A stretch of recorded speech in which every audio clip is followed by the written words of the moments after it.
নমস্কার নমস্কার নমস্কার আমাদের ছোট্ট channel from the mountain to the সিতে আপনাদের সবাইকে স্বাগত। গরমের ছুটিতে আমি গেছিলাম কুমায়ুন সফরে, সোলো বাইকে একটি অ্যাডভেঞ্চারে, যেখানে নেপাল চীন সীমান্ত সংলগ্ন ভারতবর্ষের বিভিন্ন জায়গা আমি ঘুরে দেখি। চলুন আর কথা না বাড়িয়ে সেই সমস্ত অভিজ্ঞতা আপনাদের সকলের সাথে শেয়ার করি। আগের পর্বে আপনারা দেখেছেন আমরা ফিরছিলাম লোহাঘাট থেকে। প্রথমে গেছিলাম কলিডেক লেকে, তারপর সেখান থেকে পায়ে হেঁটে বনাসুরের ফোর্ট দেখে চলে যাই দেবীধুরাতে। দেবীধুরাতে মাতা বরাহি দেবীর মন্দিরে দর্শন করি শক্তিপীঠ, ভীমশিলা ও মূল বরাহি দেবীর মন্দির। এরপর চলে যাই আলমোড়া স্থিত শ্রী কল্যাণিকা হিমালয় দেবস্থানম তথা দল আশ্রম। সুন্দর সে আশ্রম দেখে নেমে যাই ভীমতালে, রাত্রিবাস হয় সেখানে। সেই পর্ব দেখে না থাকলে এক্ষুনি আই বাটনে গিয়ে দেখে আসতে পারেন। এরপর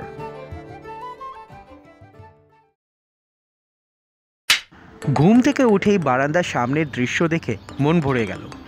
এই পাহাড় ছেড়ে এবার নেমে পড়ার পালা। বাড়ি ফেরার ট্রেন আমার অপেক্ষায় আজ রাত্রে স্টেশনে এসে দাঁড়াবে, কিন্তু তার আগেই এক নির্মল সুন্দর সকাল উপহার দিল ভীমতাল। এটা হচ্ছে রুম 206।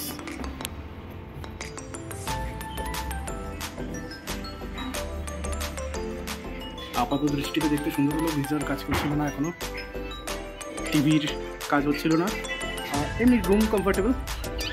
মেন ইউএসপি হচ্ছে এটার এইটা, অসাধারণ ভিউ।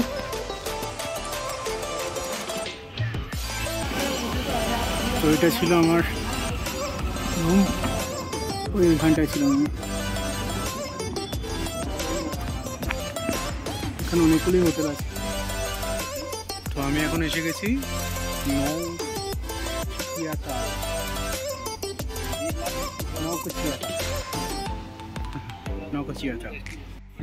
ভীমতাল থেকে নকচিয়া তালের দূরত্ব 4 কিলোমিটার।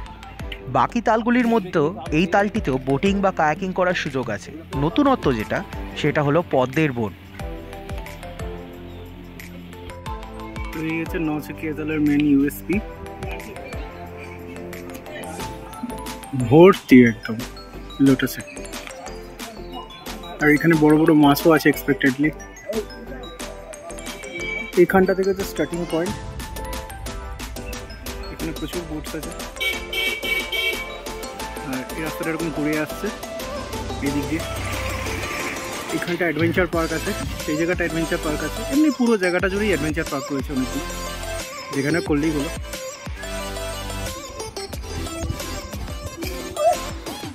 অ্যাডভেঞ্চার পার্কটা, ভেতরে বসার জায়গা, রেস্টুরেন্ট এবং অ্যাডভেঞ্চার অ্যাক্টিভিটিস রয়েছে অনেক কিছু। এই রাস্তা দিয়ে সোজা আসছে যাওয়ার পথে। ফিরতি পথে দেখে নেওয়া যাক ভক্তিধামের হনুমান মন্দির। এটা নকচিয়া তালের সামনেই এপাশটা হচ্ছে রাম মন্দির, এটা হচ্ছে হনুমান মন্দির। এখান থেকে দাঁড়িয়েই দর্শন করা যায়। আর এই দিকের মন্দিরগুলো সুন্দর সুন্দর। সিঁড়ি দিয়ে নেমে গেলে প্রথমেই পড়বে হনুমান মন্দির। হনুমান মন্দিরের পাশেই সীতা ও রামের গুফা। সেই গুফা ধরে নিচে নেমে গেলে পৌঁছে যাওয়া যায় মৌনী মায়ের আশ্রমে।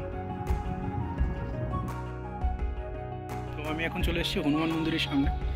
এই আমার পিছনে হনুমানজি দাঁড়িয়েছেন। আর এই জায়গাটা আরও সুন্দর হতে পারতো মেবি, ভালো। গুহার ভিতরে হচ্ছে রাম, সীতা, হনুমান এদের পাথর। গুহাটি কিন্তু প্রাকৃতিক নয়, কৃত্রিম। বিভিন্ন রকম কারুকার্য দিয়ে সুরঞ্জিত করা আছে। গুহার অপর প্রান্ত গিয়ে উন্মুক্ত হয় ভক্তিধামের মূল আশ্রমে। ভক্তিধাম আসলে মৌনী মায়ের আশ্রম। এই আশ্রমেও বৈদিক পদ্ধতিতেই জীবন নির্বাহ করার অভ্যাস করা হয়। মৌনী মা এই অঞ্চলে প্রসিদ্ধা সাধিকা। তার বলা সব কথাই সত্যি হতো, শুধু তিনি কথায় বলতেন না, সবই ইশারায় বলতেন, তাই তিনি মৌনী মা। এখন যেটিকে দেখছেন সেটি উপাসনাস্থল। এটি গোশালা। পার্কিং থেকে সোজা রাস্তা চলে যাচ্ছে মেন রাস্তায়। আসুন পাশের মন্দিরগুলিও দেখে নেওয়া যাক। মন্দিরের এই অংশটি হচ্ছে ভক্তিধামের মন্দির। ভক্তিধামের মন্দিরের পাশেই সীতা ও রামের গুফা। সেই গুফা ধরে নিচে নেমে গেলে পৌঁছে যাওয়া যায় মৌনী মায়ের আশ্রমে। ফিরতি পথে দেখে নেওয়া যাক ভক্তিধামের হনুমান মন্দির। হনুমান মন্দিরের পাশেই সীতা ও রামের গুফা। সেই গুফা ধরে নিচে নেমে গেলে পৌঁছে যাওয়া যায় মৌনী মায়ের আশ্রমে। এটি মৌনী মায়ের মূর্তি, তার পাশেই আছে বাবা নিম করলের মূর্তি এবং ঠিক এই পাশেই আছে মাতা শেরাওয়ালি। মন্দিরের ওপরের চাতাল থেকে সম্পূর্ণ ভীমতালকেই দেখতে পাওয়া যায়, আর দেখতে পাওয়া যায় অ্যাডভেঞ্চার স্পোর্ট করতে থাকা বিভিন্ন মানুষরা, যারা প্যারাগ্লাইডিং করতে করতে পাহাড়ের চূড়া থেকে ধীরে ধীরে নিচে নেমে আসছে। আমারও যে ইচ্ছে করছিল না তা নয়, কিন্তু সময় ছিল খুবই কম, তাই সময় নষ্ট না করে সোজা চলে গেলাম ভীমতালের বুকে। শেষবার একবার বিদায় জানাতে তো হবে নাকি। এরপর আমি আবার নেমে যাব রামনগরের পথে, কালাডুঙি, জিম করবেট এইসব দেখতে। দূরের ওই দ্বীপটি হচ্ছে অ্যাকচুয়ালি অ্যাকোরিয়াম। জিম করবেট কালাডুঙি, এই দিক দিয়ে খুরপাতাল হয়ে নৈনিতাল যাচ্ছে। দিস ইজ টুয়ার্ডস কালাডুঙি, উপরের দিকের পার্টগুলো রামনগরের দিকটা যাচ্ছে, আর এই দিকে যাচ্ছে টুয়ার্ডস হালওয়ানি। আর এই হচ্ছে জিম করবেট মিউজিয়াম। আমার বাইক ওখানে রেখে এসেছি।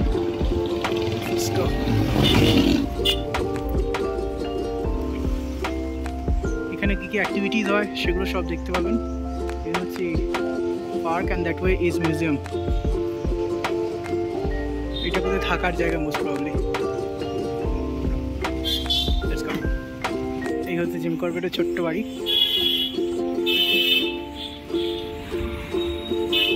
Nice and interesting. একসময় এখানে থাকতেন নি, ভাবা যায়। Edward James Corbett.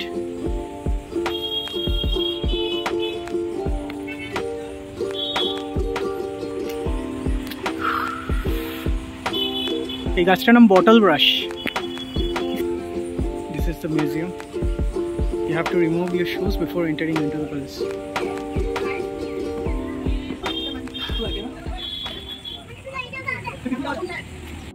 ঢুকেই ফার্স্ট ঘরটায় রয়েছে হচ্ছে এরকম ওনার পরিচিতি। এটা হচ্ছে মেরি জেন করবেট। ইনি জিম করবেটের মা। ইনি হচ্ছেন ক্রিস্টোফার উইলিয়াম করবেট। ইনি জিম করবেটের বাবা। ইনি জিম করবেটের বোন, এর নাম ম্যাগি। ইনি জিম করবেট নিজে রেলওয়েজে কাজ করার সময় জিম করবেটের। এখানে আছে আর্মিতে রয়েছে যখন তখন, আর্মি অফিসার হিসেবে এটা রেলের কাজ করছে যখন তখন। এটা জিম করবেটের নিজস্ব প্রতিকৃতি আমার মনে হয়, ফটোগ্রাফড। এইগুলো পেইন্টেড বিভিন্ন দৃশ্যকাল। উনি ব্যবসা যখন করতেন তখন ব্যবসার সময় তিনি কীভাবে করছেন, বিভিন্ন রকমের যে ব্যবসা করতেন। আর এইটা হচ্ছে জিম করবেটটা শিকার করার অবস্থায়। কতগুলো ম্যানিটার্স শিকার করেছেন থেকে দেখা যাবে। শুধুমাত্র কুমায়ুনেই উনি 10টা বাঘ শিকার করেছেন। ভেতরে এরকম ভাবে চলে যাচ্ছে সব।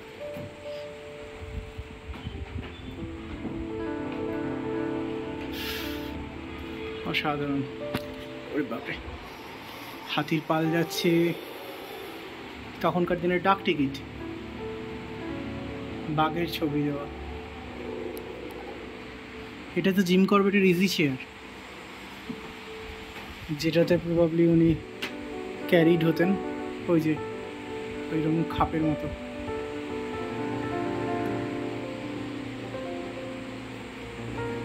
Young Jim Corbett.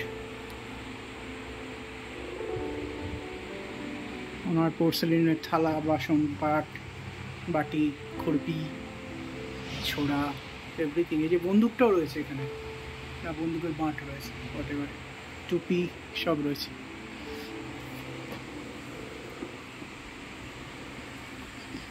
জিম করবেটের বই, এর মধ্যে কোনটা আমার কাছে আছে?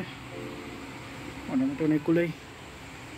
এই বইগুলো দেখুন, এগুলো নিজের হাতে লেখা বোধহয় ওনার। এটা একটা ব্যাংক ড্রাফট, জঙ্গল স্টোরির খসড়া, বুকস, চেয়ার টেবিল, হেনা তেনা সব যা উনি ইউজ করতেন সেগুলো। আর এখানে পাখার হাওয়া, তার সাথে জিম করবেটের ছবি। বাঘ মারা অবস্থায় উনি চিতাবাঘ মেরেছেন সে অবস্থায়। ওনার সাথে ফেভারিট মোস্ট ট্রাস্টেড জিনিস ইনি হচ্ছেন বাহাদুর শাহ। বাহাদুর শাহের সাথে আরও একটা ছবি বাঘ মারা অবস্থায়। এখানে গান র্যাক্স দুটো, কিন্তু গান র্যাক্সে কোনো গান নেই, গানের খালি র্যাক্সগুলো রয়েছে। এখানে একটা ছবি আছে গানের, কী টাইপের গান ইউজ হতো। এবার বাঘগুলোর সাইজ দেখুন,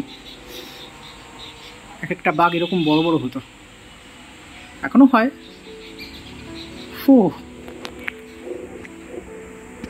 এক কামড়েই ছবি। মাছ ধরেছেন, ফিশিং ট্রিপে গেছেন, সেই মাছ ধরেছেন তার ছবি, মহাশির মাছ, চিতাবাঘের খোল। অ্যান্ড এরপরে এই ঘরটায় যাওয়া যাক। এই ঘরে রয়েছে ওনার ব্যবহৃত বিভিন্ন যন্ত্রাদি।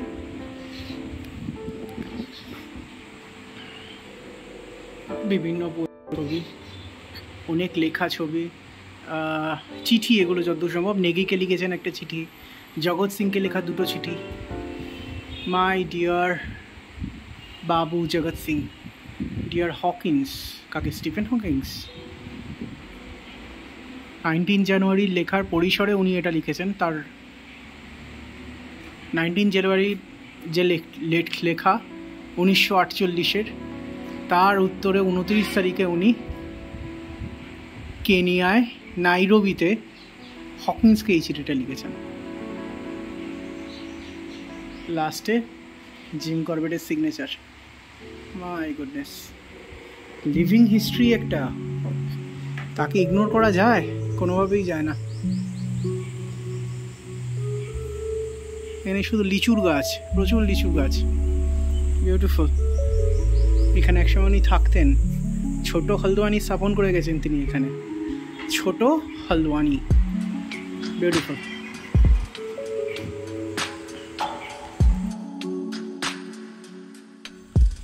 তো জিম করবেট ভবন আমার দেখা হয়ে গেল, মিউজিয়াম।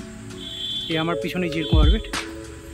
ওয়ান্স আপন এ টাইম ইনি এখানে থাকতেন, এখানে ছোট হলদওয়ানি বানিয়ে গেছিলেন।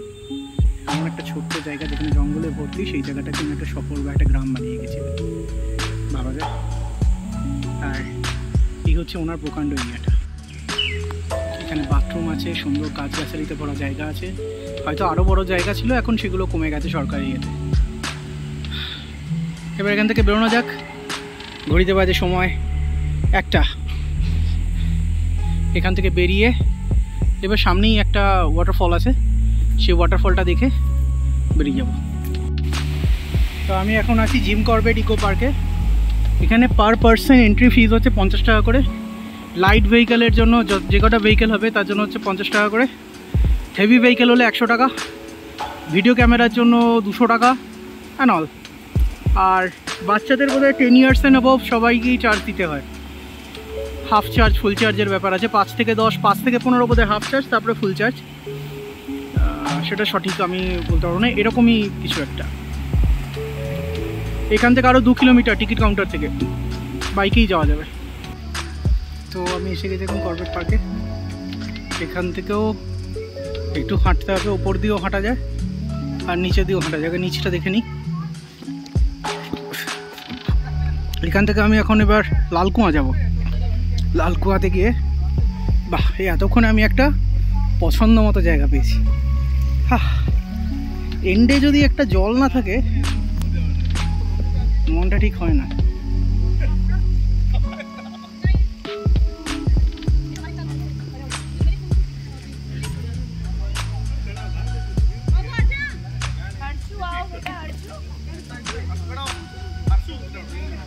মাছের ছোট ছোট মাছে ভর্তি।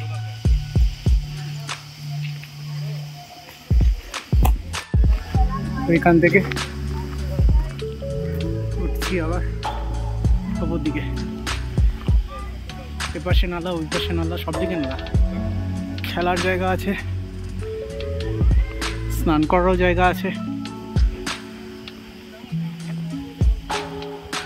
সুন্দর জায়গা। করবেট ফলস হলদওয়ানি থেকে প্রায় 30 কিলোমিটার দূরত্বে, ফলে স্বাভাবিকভাবেই এখানে পর্যটকদের ভিড়টাও অনেক বেশি। পুকুর করে দেওয়া হয়েছে বোথ সাইডে, চান করার ধুম দেখুন। এখানে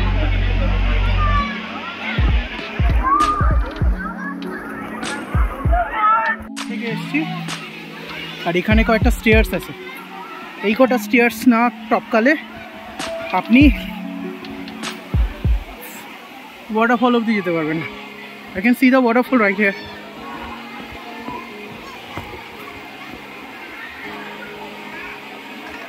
সবাই যা ভিড় করেছে, ওরে বাপরে। ভাবতে পারিনি জঙ্গলে ঘিরে এই সুন্দর জায়গাটার মাঝখানে এমন অপরূপ সুন্দর একটা ঝর্ণা আমার জন্য অপেক্ষা করে আছে।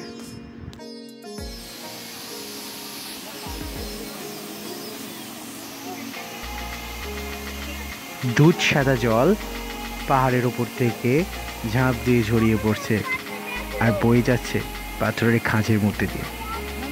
খুব কষ্টে নিজেকে আটকে রেখেছি এখন।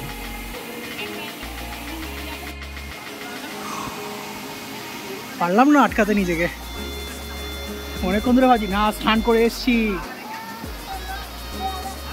এই আমার পায়ের মধ্যে মাছ এসে খাচ্ছে। Wow, this is called fish পা।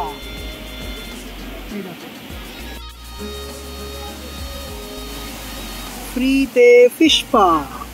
অবশেষে ভালোবেসে চলে যাব, অবশেষে ভালোবেসে চলে যাব। গান পাওয়াটাই বোধহয় স্বাভাবিক। এই অবধি যাওয়া যাবে, এই যে বাউন্ডারি, এই বাউন্ডারি অবধি যাওয়া যাবে, তারপর ওই দিকে যাওয়া যাবে না, উঠলেই পুলিশ চেঁচামেচি করছে। এবার বিদায় জানাবার টাইম চলে এসছে, বেরোতেই হবে। ইচ্ছা করছিল চান করতে, কিন্তু এখানে চান করতে গেলে এখন অনেক লেট হয়ে যাবে। সে কারণে মাছেদের আর থেকে একবার টাটা বাই বাই।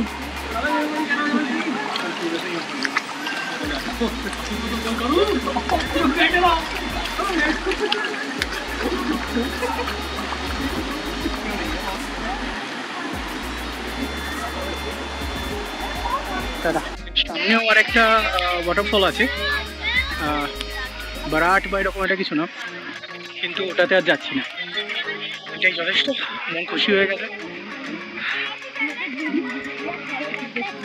পুরো ট্রিপে এরকম একটা ক্রেভিং ছিল যে একবার যেন জল পাই, একবার যেন জলে স্নান করা। ঠিক আছে, স্নান না হোক, হাফ স্নান তো হলো। অ্যাডভেঞ্চার পার্ক, বিভিন্ন অ্যাক্টিভিটিস আছে। Let's go through this side. আমি আসার সময় নিচেটা দিয়ে এসেছিলাম, এবার ব্রিজের ওপরটা দিয়ে যায়। জল জমি জমি জল জমি জমি ছোটো ছোটো পুকুর টাইপের বানানো। হয়তো একসময় এখানে বাঘে জল খেতে আসতো, এখন মানুষের স্নান করতে আসে। জলটা ভীষণ নোংরা, ওই জন্য আমি নামিনি। মানে এরকম নয় আমার নামতে ইচ্ছা করছিল, আমার একটু নামতে ইচ্ছা করছিল না, কিন্তু এসছি এত দূরে, একটু জল একটু না ঘাটলে হয়। জলটাও তো কষ্ট পাবে নাকি? জল বলে কি মানুষ না নাকি? অদ্ভুত তো সুন্দর সিস্টেম। ভাবছি বর্ষার সময় এখানে দাঁড়ানো যাবে কি, হয়তো বিপজ্জনক হয়ে যাবে খুব। যাই হোক, ঠিক আছে, এগোনো যাক। ব্যাস, ট্রিপ শেষ, কালারুঙ্গিও শেষ। এটা বোনাস রাউন্ড ছিল আমার জন্য। কে বলে বোনাস খারাপ হয়, বোনাস বেশি ভালো হয়। হেলমেট পরে নিয়েছি আবার অ্যাজ ইউজুয়াল। এখানে খাবার দোকানও আছে, প্রায় 100 মিটার এখান থেকে, আর 100 মিটার মতো গেলেই রাস্তা, ঝর্ণা, আর সামনেই তালাও। অ্যাডভেঞ্চার পার্কটা ওপারটা, নদীর এপারে হচ্ছে খাবার জায়গা, ওপারটা হচ্ছে অ্যাডভেঞ্চার পার্ক। খাওয়া কাম পার্কিং, ওই দিকটা হচ্ছে অ্যাডভেঞ্চার পার্ক। এই দিক দিয়ে রাস্তা যাচ্ছে ওভার দ্য ব্রিজ, আর আপনি ইচ্ছা করলে তলা দিয়ে নদী দিয়েও ক্রস করতে পারেন। ওই যে রাস্তার ওপাশ দিয়ে যাচ্ছে, ওই দিকে যেতে পারবেন। বেশি না, 100 মিটার গেলেই আপনি নদী এবং ঝর্ণা দুটো পেয়ে যাবেন। হালদোয়ানি থেকে লালকুয়া যাওয়ার পথে পড়ে এই অষ্টাদশ পূজা মহালক্ষ্মী টেম্পল। ভাবলাম এটাতেও একবার ঢু মেরে যাই। ভেতরে ফটোগ্রাফি করা অ্যালাউড নয়, তাই বাইরে থেকে যেটুকু পারলাম সেটুকু নিলাম। যতটা পারছি তত স্মৃতি বানিয়ে রাখছি নিজের জন্য। এরপর তো বাড়ি ফিরতে হবে। 8 দিন ধরে ঘুরছি পাহাড়ের এই প্রান্ত থেকে ও প্রান্তে, উত্তরাখণ্ডের বিভিন্ন অংশ ঘুরছি। বাড়ির জন্য মন কেমন করলেও উত্তরাখণ্ডের জন্য মনটা খারাপ করছে আবার। সময় হয়ে গেছে, উত্তরাখণ্ড ট্রিপ শেষ, এবার বাড়ি ফেরা শুরু। Bye bye Lalkuan, as usual. Bye bye. Train ছেড়েও দিয়েছে। ট্রেনে চাপবো। 8টা দিন কেমনভাবে যেন কেটে গেল। প্রাপ্তি অসংখ্য স্মৃতি, মনের মধ্যে একটা অদ্ভুত উন্মাদনা কাজ করছে, যেন যুদ্ধে জিতে গেছি। জানি না সবার এরকম হয় কিনা, কিন্তু এই ট্রিপটা নিয়ে আমার ভীষণ সংশয় আর ভয় কাজ করছিল। বারবার মনে হচ্ছিল ঠিকঠাক ঘরে ফিরতে পারবো তো। আর আজ যখন ফিরছি মন তৃপ্ত, অথচ হৃদয় উদাস। হিমালয় আমার বড় প্রিয় যে, আবার আসিব ফিরে অন্য কোনো ভিড়ে। দেখব আকাশ তুমি কেমনই চিনলে আমায়। আপনাদের অসংখ্য ধন্যবাদ আমার এই ভিডিওগুলি দেখার জন্য। ভালো লাগলে একটা লাইক আর শেয়ার করে দিন। কমেন্ট করে জানান কোন জায়গাটা সবচেয়ে বেশি ভালো লাগলো। নতুন হলে চ্যানেলটাকে সাবস্ক্রাইব করতে ভুলবেন না। আবার ফিরছি নতুন সিরিজ নিয়ে, নতুন জায়গায়, নতুন প্ল্যানে। ততদিনের জন্য বিদায়। সকলে ভালো করে দুর্গাপুজো কাটান। নমস্কার।